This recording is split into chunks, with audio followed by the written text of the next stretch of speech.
Əshabın sirri, səhabə və söhbət kəlmələri eyni kökdən nəşət edər, eyni kökdən çıxır. Səhabə Allah Rəsulunun söhbətlərindən aldığı feyizlə səhabə olmuşdur.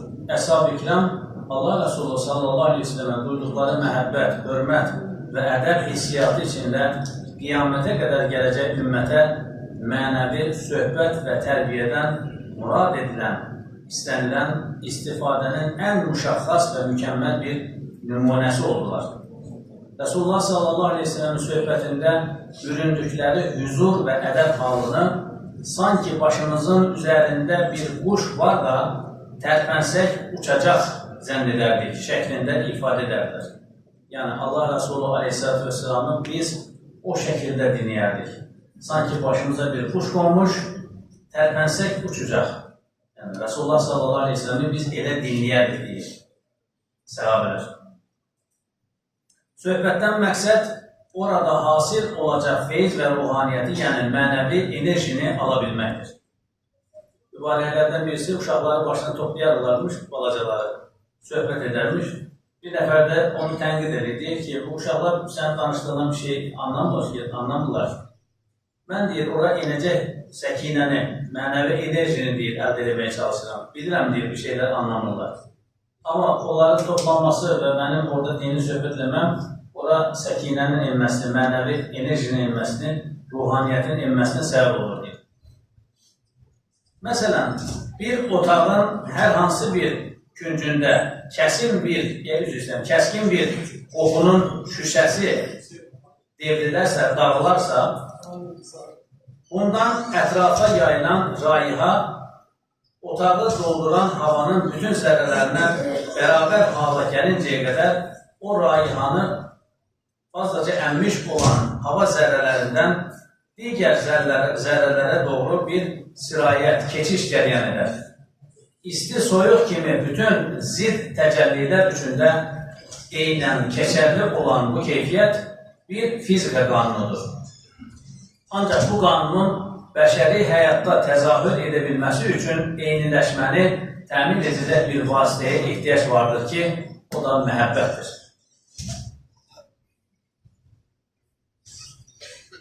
Bu, ustamız apşıqları vurub üstünə lakı çəkəndə o lakın iyisi bütün hər yana yayılır.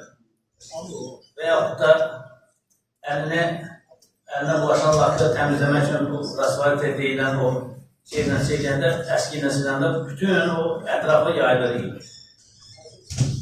Necə ki, fizikada bu şəkildədir, metafizikdə də o ruhaniyyət ətrafa yayılır.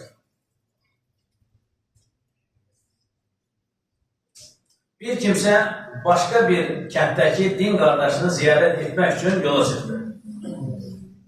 Yəni, bir başqa qəsəbədə yaşayan bir din qardaşını ziyarətə çıxdı.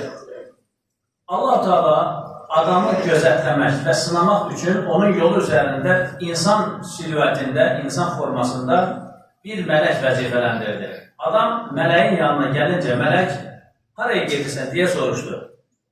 O zat da, bu şəxs də, bu kənddə bir din qardaşım var, onu görməyə gedirəm cavabını verdi. Mələk təkrar soruşdu. O qardaşımdan əldə etmək istədiyi bir mənfəətin mi var? Yəni, əldə edəcək bir alacaq verəcək məsələsi mi?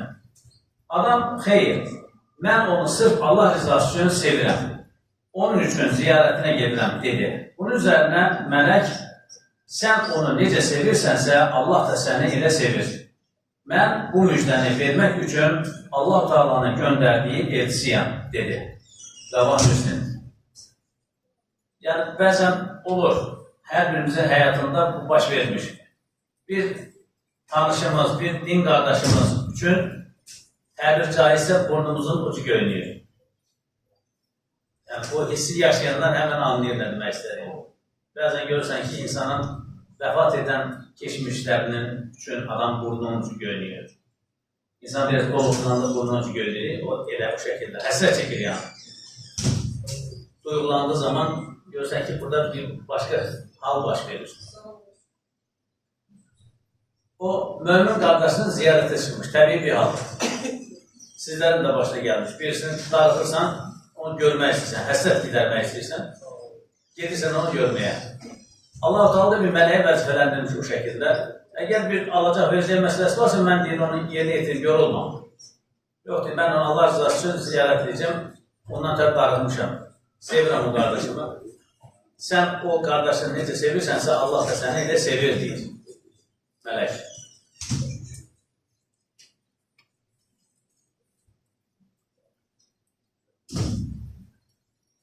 Yaman Dedə deyilən bir mübarək olub, vaxtilə qeyri-müsəlman olub, sonra İslamı qəbul edib. Resulullah sallallahu aleyhi ve sellem haqqında susuz qalsam, yanan çöllərdə can versəm, ələm duymam. Yanar dağlar, yanar bağrında, ümmanlarda nəm duymam. Alovlar yağsa göylərdən və mən məss eyləsəm, duymam. Cəmalınla fərahnak et ki, yandım ya Resulallah. Nə dövlətdir, yumub eşqinlə göz, rahında can vermək.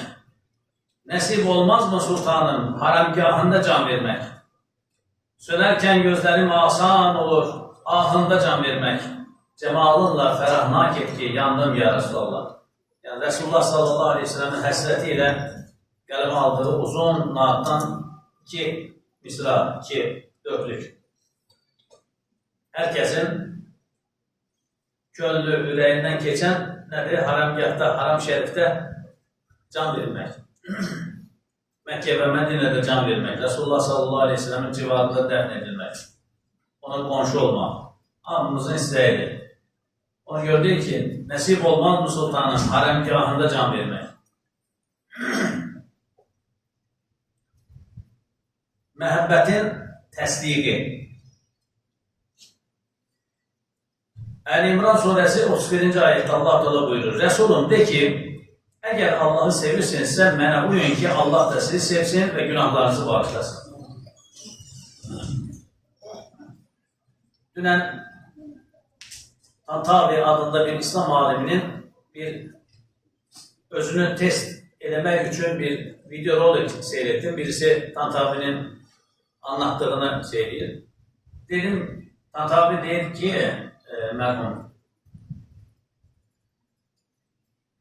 Dedim, görək Allah məni nə qədər sevir deyə özünü test eləmək üçün Allah'ın kitabını deyir, açdım. Gördüm ki, ayətdə deyir ki, Vallahu yuhibbul muhsinin. Allah ehsan sahiblərini sevər. Dedim, yox, mən bunu bitirdim mən. Bu şərti məndə geçərləşməyir. Bir səhifədə açdım, aleyhisselam. Bir səhifədə açdım. Gördüm ayət yerində Allah Teala buyurur ki, Vallahu yuhibbu, innallaha yuhibbu, innallaha ma'as sabirin. Vallahu yuhibbu sabirin. Allah səbr edənləri sevər. Dedim ki, mən səbirsiz adamam. Bu imtihandır, bitirdim. Bir səhifədə açdım, gördüm ki, Allah müttəqiləri sevər deyə ayətdə buyurur. Dedim, ya müttəqi deyiləm. Yəni, bundan da itirdim. Tam ümitsizlik anında deyir, bir səhifə çevirdim, gördüm ki, Allah Teala ayət yerine buyurur ki, İnna Allah yuhibbul təvvabinə və yuhibbul mütədahirin. Allah Teala çox tövbə edənlər və təmizlənənlər sevər. Dedim ki, bunu mən yaşaya bilərəm və tövbəni artırmaq lazım. Resulullah sallallahu aleyhi ve sellem gündə 70 dəfə istiğfar edərdi. Estağfurullah-el-azim deyərdi. Onun heç bir, yəni bağışlanmamış heç bir xətası, günahı olmadığı halda gündə 70 dəfə istiğfar edirsə, bizim sonumuz bəlli olmayan bizlərin nə qədər gündə günaha batan bizlərin nə qədər tövbə istiğfar etməsi gərəkdiyini artıq siz düşünün. Ona görə, əgər yağmur yağmırsa, istiğfara davam etmək lazım, tövbəyə davam etmək lazım. Evladsızlıqdan sıxıntı çəkiriksə, istiğfara davam etmək lazım. İşimizin kəsada uğraması sıxıntısı varsa, məhsullarımız azalmışsa, istiğfara davam etmək lazım. Bunlar hamısı Allah Teala Quran-ı Kərimdə bizə bildirir. Əgər deyir, Allah'a tövbə edərsinizsə, istiğfarı artırırsınızsa, Allah Teala göydən sizə bol yağmur endirir. Sizə evlatlarla ruzləndirir. Rızqınıza bərəkət verir. Deyə ayət kərimində davam edir. Ona görə istiğfarı çoğaltmaq lazım. Və burada da nə deyir? Əgər Allah'ı sevirsinizsə, mənə uyun ki, yəni Resulullah s.ə.v buyurur ki, mənə uyun ki, Allah da sizi sevsin və günahlarınızı bağışlasın.